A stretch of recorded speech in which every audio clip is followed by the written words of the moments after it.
Good morning. Just confirm from your end whether you can see numerical or not. Yes, sir, it is visible. Yes, sir.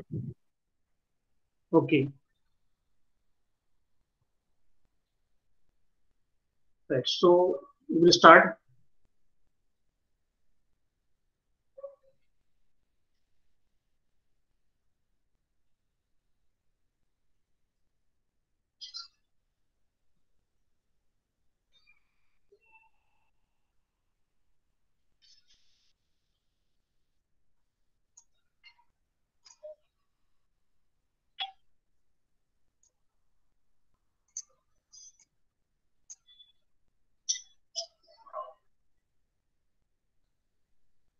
Keep notebook and calculator with you, please.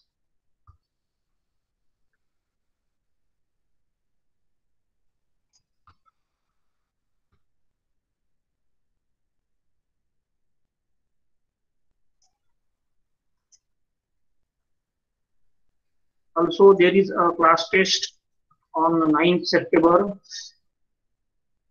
Syllabus for that test will be first 2 units. The attendance is compulsory. It is as good as your in same. We don't know how this examination system will be there in this semester. But if internal marks are to be given for your theory subject, then I will use the same marks which you will receive which you will get in the class test. So please understand the importance of the class test. It will be an objective, but there will be a numerical also, and you have to use the exact answer. Where tolerance is required, that I will mention in the class test, but it will be a theory plus numerical both. And as far as the numericals are concerned, whatever I have taught so far, whatever numericals I have explained to you, almost same numericals will be there, data will be different. Okay.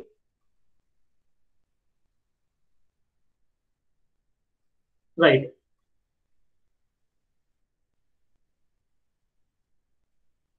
Okay, so coming to this another numerical on design of shaft.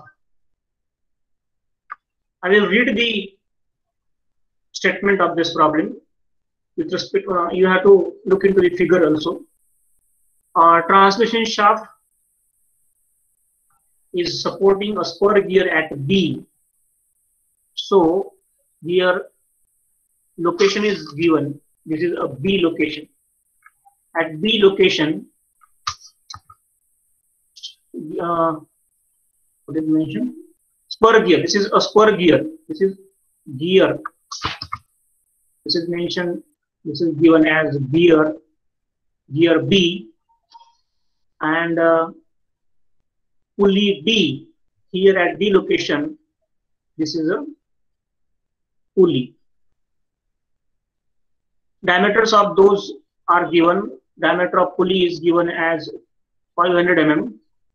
So this diameter is 500 mm, and diameter of gear is 350 mm. 20 kilowatt power is transmitted at 500 rpm from the gear from the pulley D to gear B. So one thing again, note this thing I mentioned in the last lecture also, that whenever there are two power transmitting elements given in the statement of the problem, you consider that one is a power absorbing device, you can say, or one is power delivering device. This way you can treat. So power is given to the shaft, power is withdrawn from the shaft. So power is given from one end, maybe gear or pulley, and power is withdrawn from other end, again remaining pulley or gear. and therefore power transmitted, because RPM is same, power transmitted by the pulley equal to power transmitted by the gear, and RPM is also same, so therefore torque transmitted by gear is equal to torque transmitted by the pulley. This is the you have to understand this, because this will you have to use this fact. So 20 kilowatt power is to be transmitted at 500 RPM. Belt tensions are given F1, F2. Ft and Fr are tangential and radial components of the gear tooth forces. Now here I need to explain you something first.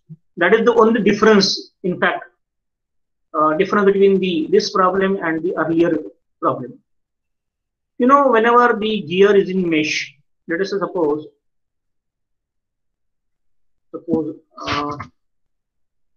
it's difficult to draw with this hardware exact circular shape, but I will try.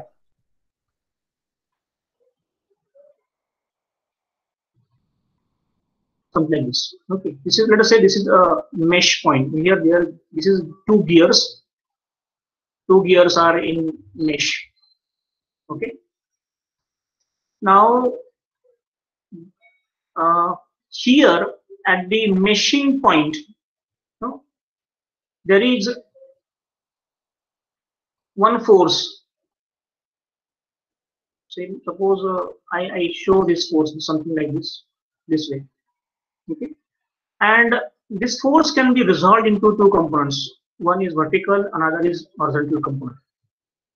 So if I resolve this force, which is responsible to set the gears in motion, if I resolve this force into two standard components, and at the same time, if I draw the free body diagram, this is say a free body diagram. Okay, this is say suppose gear A, this is some gear B, and this is again gear A and gear B. I am showing in free body diagram. Right. So whenever there is a gear pair and you separate it, no, you always think one gear as a driving gear, another is a driven gear. Always it happens whenever gear pair is there, one is always driving and another is always a driven gear. So let us say that this is say some driving gear and this is some driven gear, and this thing happened in belt drive also. One is a driving pulley, another is a driven pulley. Same logic, one is driving gear, another is driven gear. And if suppose driven gear is in clockwise direction, driven gear is in clockwise direction, then driving gear is in anti-clockwise direction, this way. Then if you want to show here that force which you want to show after resolving this inclined force, I have to resolve in this way. This one, and this is vertical. It's another force. This way. This force is to be placed in such a way that it will give this sense of clockwise rotation, because I am saying that driven gear is rotating clockwise. So that's why this should be placed in such a way that it will give a clockwise sense. And this is now called as a tangential force on the gear. Whereas this force, I mean other component, is called as a radial component of the gear. If the same forces are to be shown on the other driving part, I have to show it opposite. So if I want to show here, this will be Fr. Okay. To be precise, if you want to give a label, this is FRB, this is FRA, this is FTA. And at the same time, if I want to show tangential force on these, it will be opposite to this tangential force. Again, I can give label here. This is F tangential on gear V. This way, the force you can resolve a single one force into two components and show it on the free body diagrams of the gear, right? And now for any such gear pair, there is always one relation. Always I am saying there is always one relation. Fr is equal to Ft into tan of some angle. Okay. So I write the same thing here. What is mentioned? This thing I am writing here as tan 20 is equal to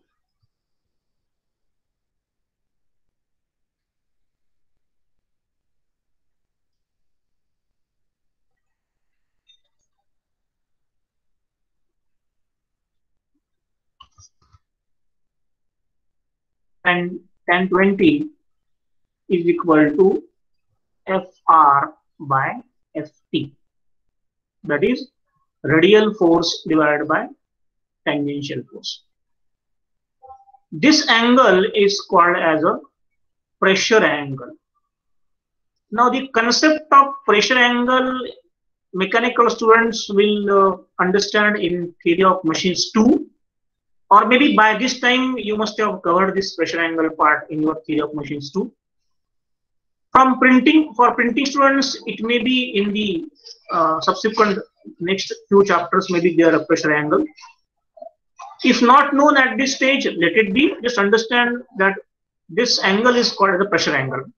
Why this is to be known to you? Because sometimes it will be mentioned that instead of giving this relationship directly in the numerical, it will be said that pressure angle is 20 degree. In fact, if it is not given, you assume pressure angle as 20 degree. Are you getting what I mean? You may not be given pressure angle. In that case, you have to use pressure angle 20 degree, assume pressure angle 20 degree. If it is given pressure angle 20 degree, you have to use the relation, this Fr is equal to Ft tan 20. So in any case, this relation is there. Directly or indirectly, this relation is always there in gear pair. Okay. So this is the gear part. And now if I say what is the torque transmission in case of gear drive, torque transmission in case of gear drive for gear pair, torque transmission is always equal to tangential force into radius of that gear. See, for a gear, torque transmission is always equal to tangential force into radius of gear, not the difference of tangential and radial. Just note, because we have seen that for pulley, this torque transmission is equal to difference in belt tensions into radius of the pulley. Whereas in gear, it is only tangential component into radius of the pulley. And that is the only difference you will note in case of execution of this solution of this problem.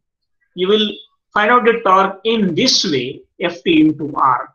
That is the only change as far as the solution is concerned. Right? Okay. Now, coming back to, with this knowledge now, we can easily find out the remaining things. What we need, I have just listed the given data. Diameter of, I have not put there the suffix. Diameter of pulley is 500 and diameter of gear is 350. Pulley is at B location, sorry, pulley is at D location and gear is at B location. Okay, so gear diameter is 350 and that is at B location. So therefore, I will say that this is diameter B, B for B location, which is pulley. Okay, and this is gear location is at D, so diameter of D. D is a location for me. 20 kilowatt power is given, 20 into 10 to the power 3 watt. RPM is given 500. tension in the belt drive, the relation is given, F1 is equal to 3F2. This means limiting tension ratio F1 by F2 is equal to 3, which you know that is equal to e to the power nu theta. And if another relation is given for gear, Fr by Ft is equal to tan 20. This relation sometimes given directly or may not be given. This relation, it is not necessary that this should be given. This you have to understand that Fr by Ft is always equal to tan of pressure angle in case of gear drive. At the same time, SUT, SYT, KB, KT are given. The problem is very straightforward because we know that it is already mentioned there that diameter of the shaft is to be found out using ASME code. Okay, so immediately we can start. First of all, ASME gives you what? As per ASME, you know, two things we have to find out, and then we equate these two things. That's the only step, say. So, as per ASME,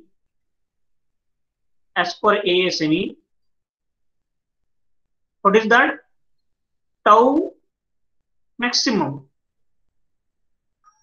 permissible. So permissible, maximum permissible stress, shear stress, other I can say, is equal to 0.3 times SYT or 0.18 times SUT, whichever is minimum. This is a basic equation. And further, do not forget that always keys are there in the whenever you mount the pulleys and gears to the shaft, you always use keys. And therefore we know that considering the presence of key,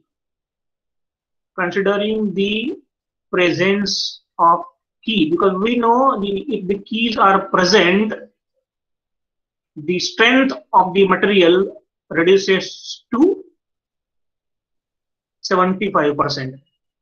So therefore, this same maximum permissible shear stress is equal to 0.3 times, sorry, to correct it, this is 0.75 into 0.3 into SYT, or this will be equal to 0.18, again I forget it, 0.75 into 0.18 into SUT, whichever is minimum, okay, and therefore tau maximum permissible is equal to something.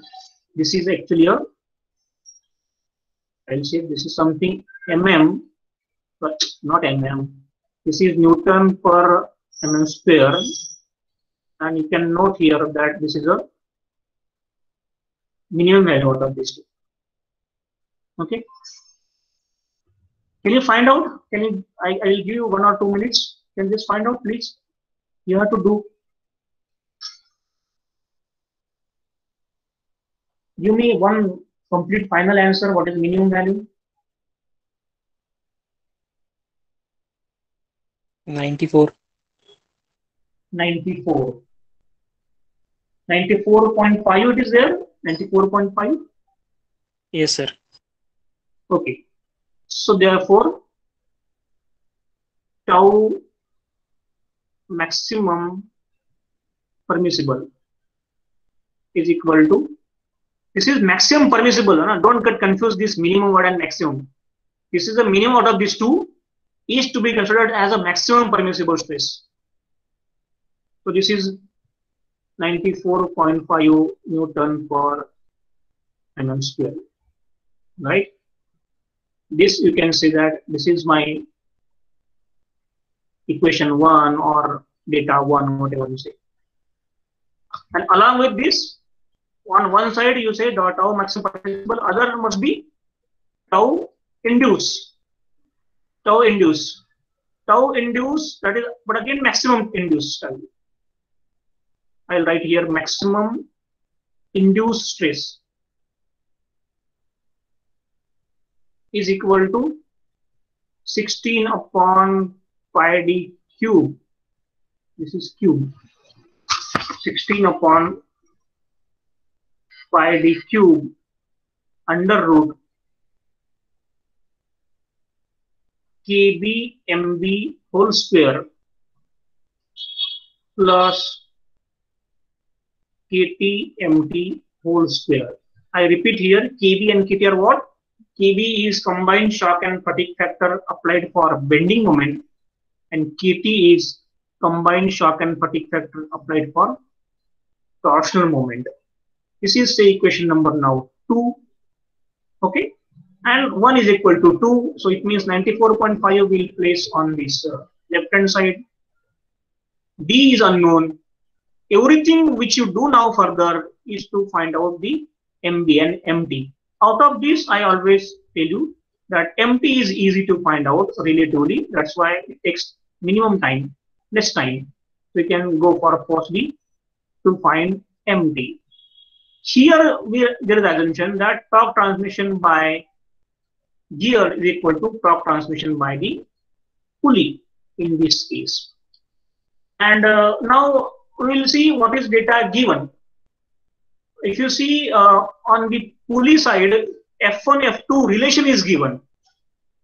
Okay, and on gear side, again relation is given.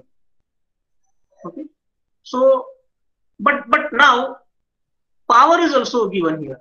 So from that, actually immediately you can find out, because we have or we know that power is equal to torque into omega. Power is given as 20 kilowatt.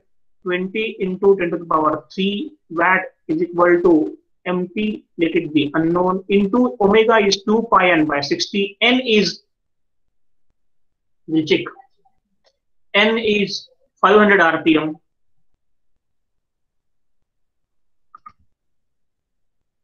So 2 pi n by 60. N is 500, 2 pi n by 60. Please calculate how much MP you get.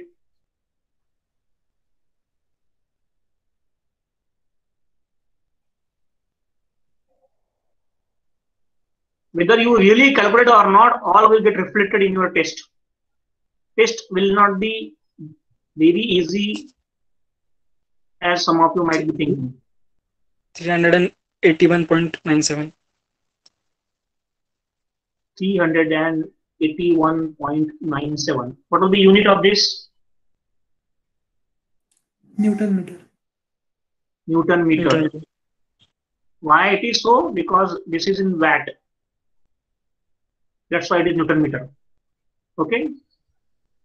We can better convert this into 381.97 into 10 to the power 3 Newton mm, because we use mm dimensions for the MP you got now. And now further you have to find out the bending moments. Okay. So to now find bending moment, what you do? First of all, to find bending moment, one thing is sure, that you should know all forces. Now, all I mean here, all applied forces first. All applied forces means belt tensions and gear forces. Self-weight is not given, so self-weight we have to neglect it because we don't know the diameter. So how do we understand? How do we calculate the self-weight? So self-weight actually is neglected here. So to know the all forces, let us start with one. Say suppose all forces are unknown.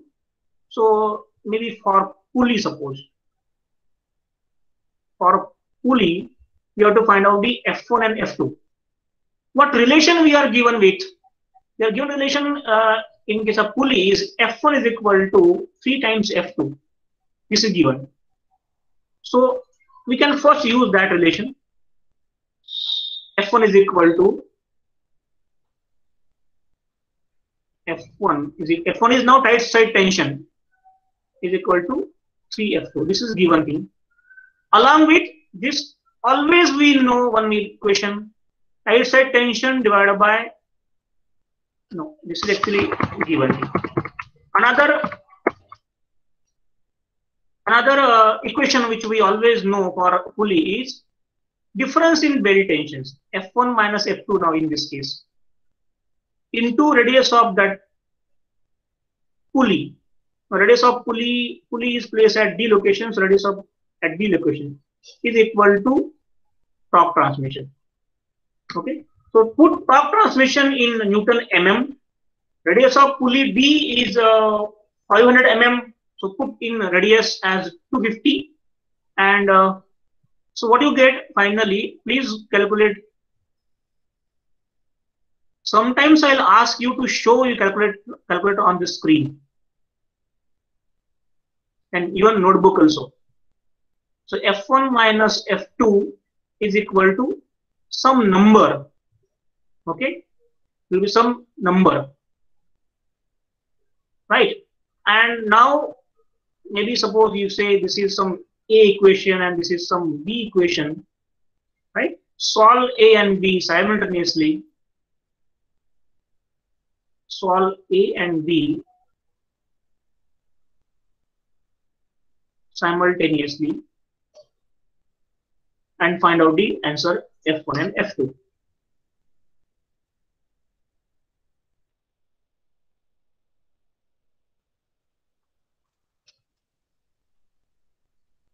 Please unmute yourself. I'm not going to see this screen. F1 is 1145.91. F1 is 1145.91 Newton. Somebody else, please give another answer.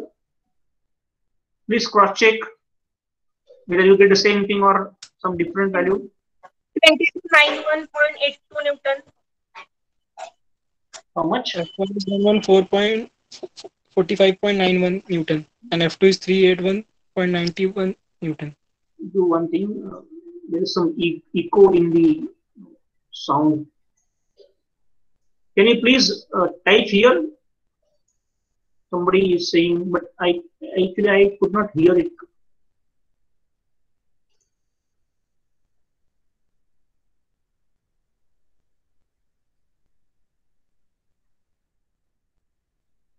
Is it necessary that only 2-3 students should give the answer?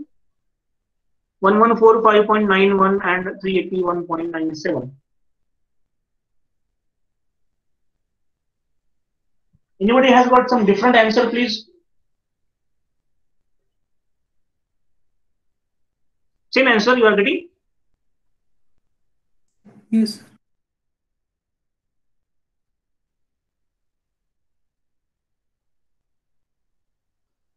Sanjita Akole has got some different answer. RNK, please check your answer. Samruddhi RNK, please check your answer. I will note all these answers. I will note who is responding to my questions.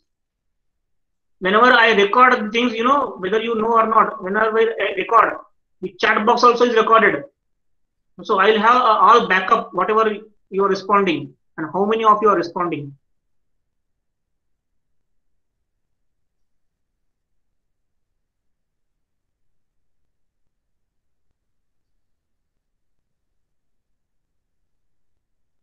Here you will realize that, how much error there will be and how many mistakes one can commit in the calculations.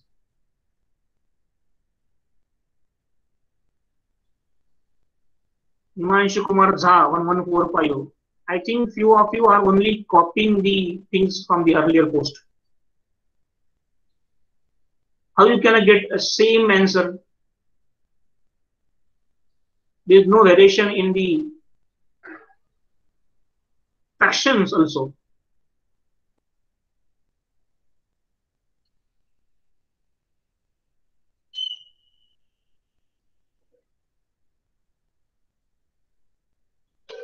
See, I repeat, if you decided not to help yourself, nobody will help you. If you are thinking that sir will talk in the lecture and we will not do anything, this will not solve your purpose in long time. Maybe today you will be happy that you are not caught, but in long term this will not help you.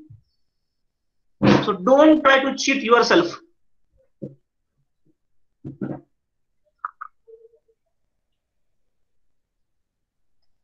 In a class of now 150 students, I get answer only from 5 students.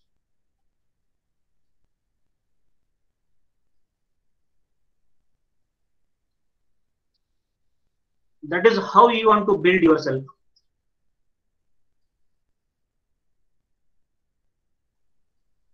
Anyway, if I wait much, time will be less available to us.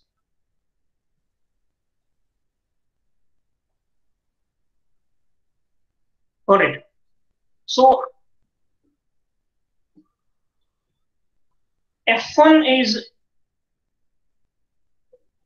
don't expect me to calculate everything. I know this. So how you can expect only from me that I should calculate? No. Anyway, so F1 is coming here. F1 is somewhere.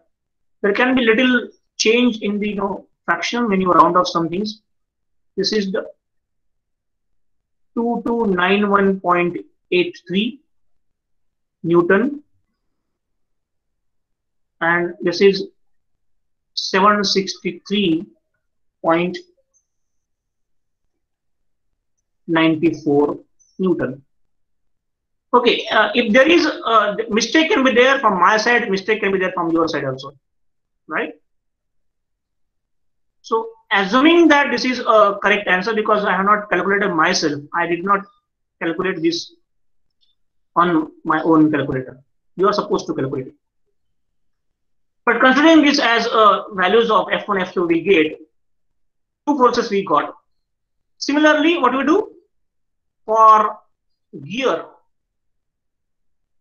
Gear is placed at B location. So for gear B, say, one relation which is given is Fr is equal to Ft into tan 20. This is relation given already, tan 20 degree. This is, say, equation number C. And along with this, for all gears, as in the initially also I mentioned that for any such gear, you use always one relation, tangential force on this gear into radius of that gear.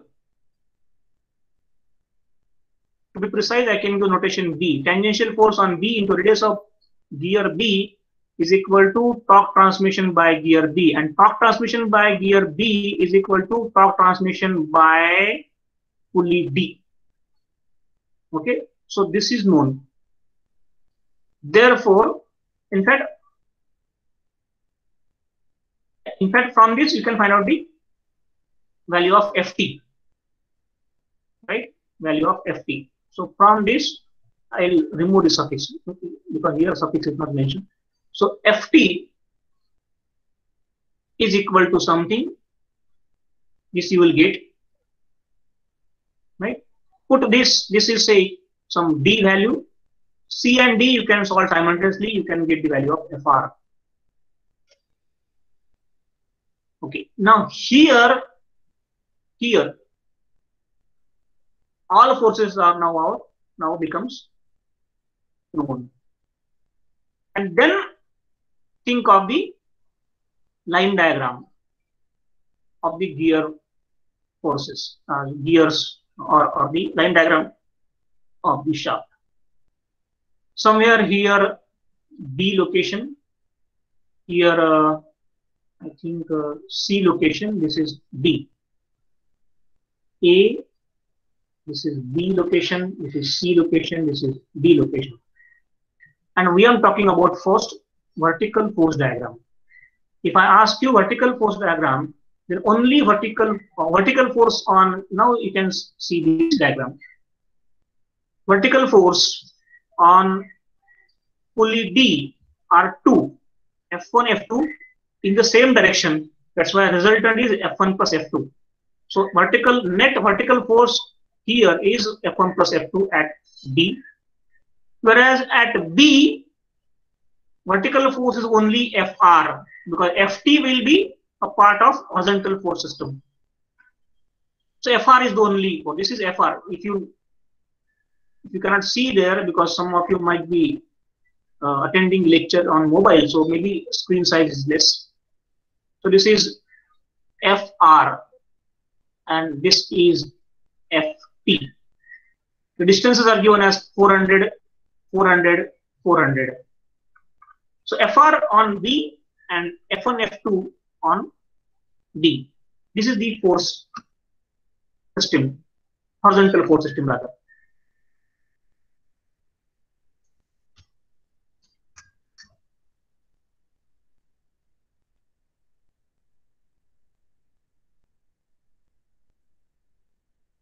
Okay.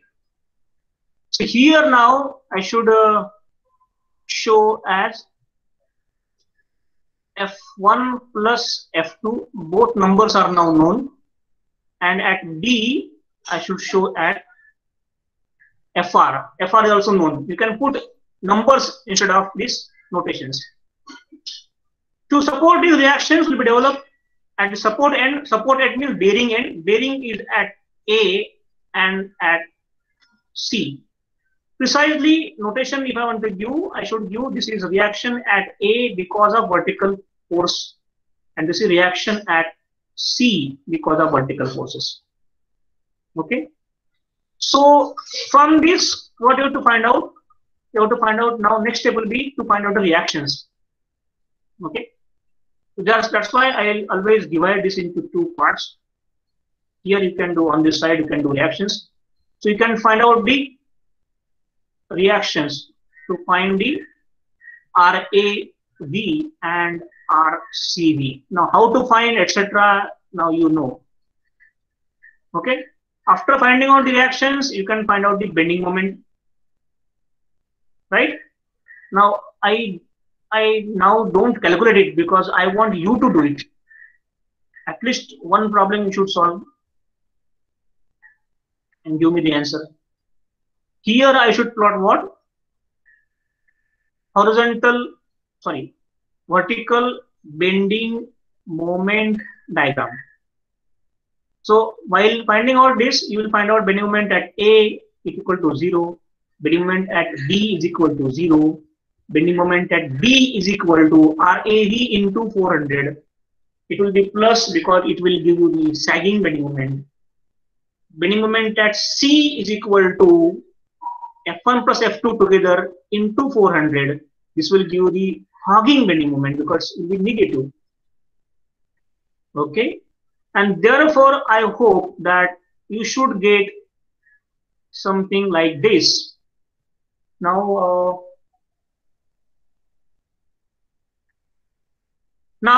it may happen that RAV is negative. So it all depends on what is the answer of RAV. So RAV, I get here the negative,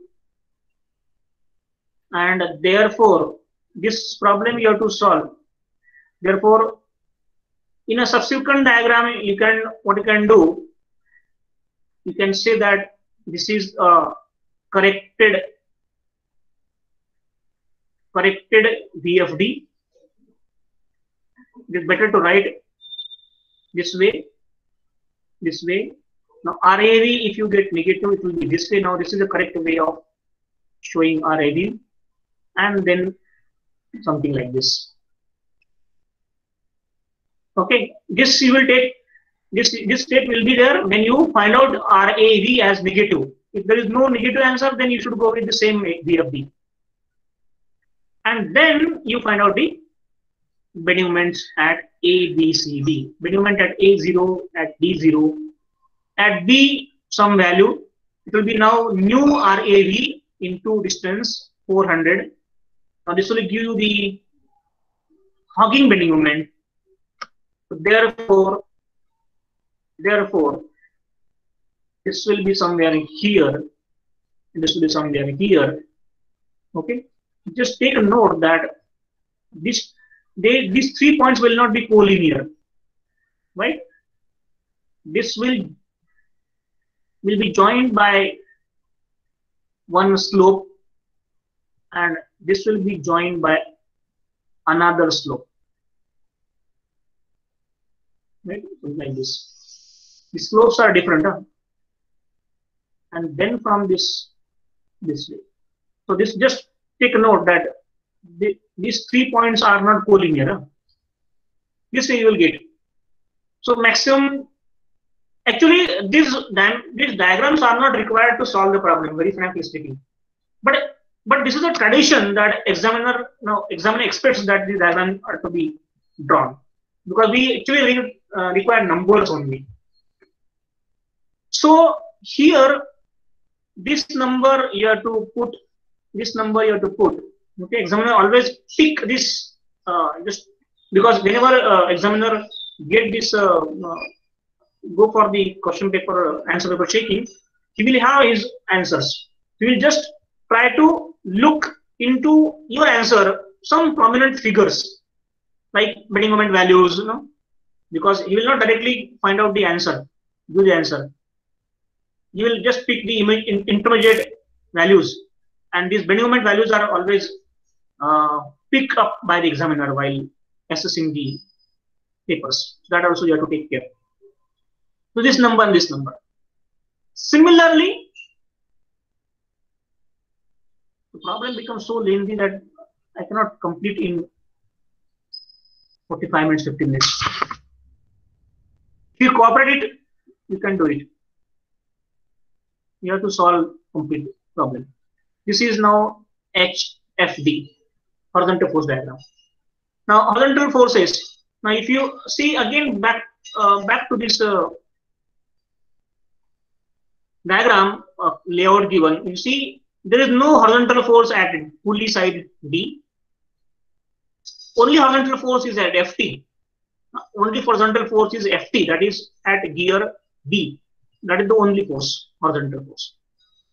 Now here, yesterday also I told you that actually you show a top view of the horizontal force diagram, and that's why you have to show it vertical. So therefore, at B location here, there is one force. Okay. Now one force I will show it vertical downward. Okay. Now there is no need to show vertical down. You can show vertical upward also. But I use one convention that whatever I see here from the just imagine this gear. If I along with the forces, if I show you this gear and the forces in side view, I should get from the right side, you say, from right side view, I will get this as your FT and this as your FR. If I say the same layout given from the side view. So it is now a convention say that right FT is a leftward force. So leftward forces I am showing vertically downward in the top view. It means in the same system, if there is any rightward force, suppose there is another belt drive and here there is something like this are given in the same problem, say, then these are now rightward forces and this is leftward force. Leftward force I considered as vertically downward, and that is why rightward forces must be shown vertically upward. This thing you have to take a note of it. So now this becomes my, as per this convention, this becomes my FR. Only horizontal force available in the entire system. And therefore, support will be at the, reaction will be at the support. Support is at A. This will be R, A because of horizontal force. And support is at C also. This is R, C because of horizontal force. What will be next step? Next step will be to find out this RIH and RCH because FR is now known. Having known FR, yes?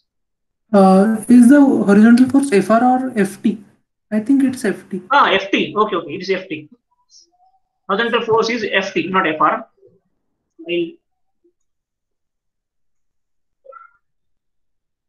This is the FR.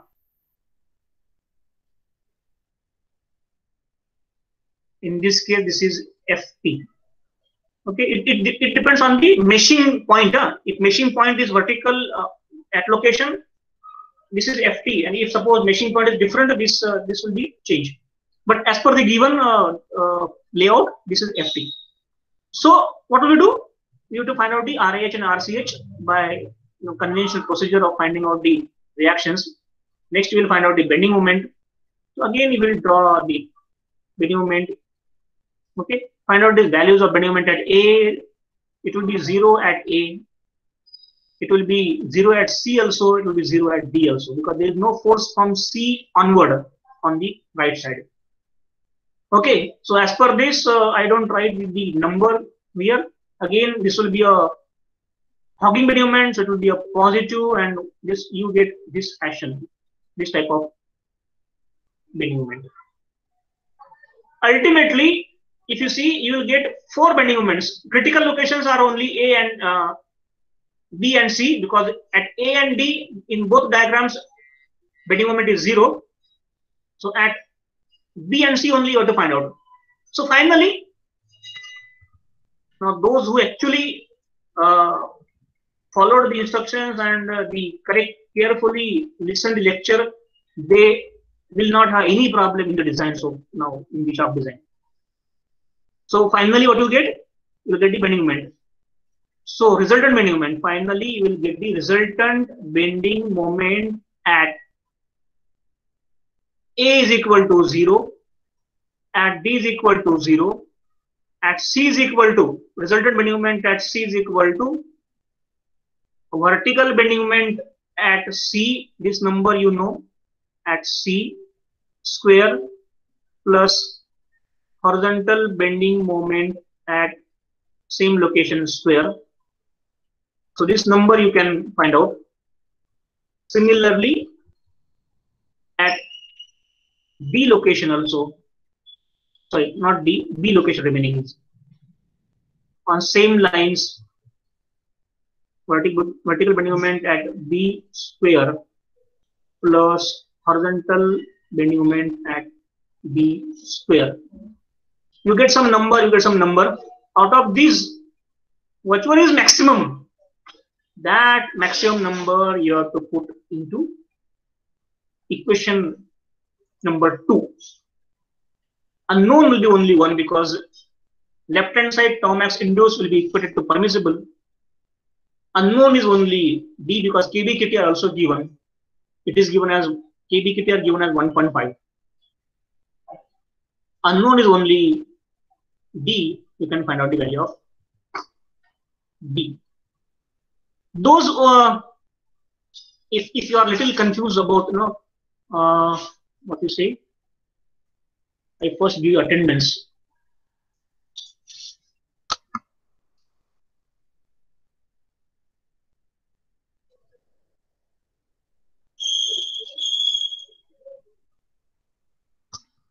Attendance link.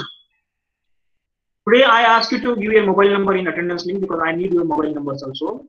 Maybe sometime I need it. Okay, so I was talking about if somebody of you are confused about the bending moment, how one horizontal bending moment and vertical bending moment, what is the significance, how you can physically visualize this. So there is this way I can explain you. If you see this figure, the first figure, this is that shaft, say, and if it tends to bend this way because of the vertical forces, if it's tend to bend this way, this will be a vertical bending moment, because it is in vertical plane. And if because of this type of forces and this type of reactions, horizontal, if it tends to bend this way, this will be seen from the top view. So it is a horizontal bending moment, right? So vertical and horizontal, just like the vertical force and horizontal force, and we sum up as Fy square plus Fx square this way. So this is the meaning of this. Will be, of course, then vertical bending moment, and this will be a horizontal bending moment. Okay, so I made it so that you can understand the vertical and horizontal concept. Okay. Again, I wanted to take another numerical, but time doesn't permit us. If any question, please ask the question. What I realize the moment I give you the attendance link, immediately students starts getting left from these. Anyway, I am trying my best. I also seek your feedback, whatever is going well or not. But one thing you should understand that you have to practice. You have to practice because calculation mistakes will be there definitely. Okay, any problem?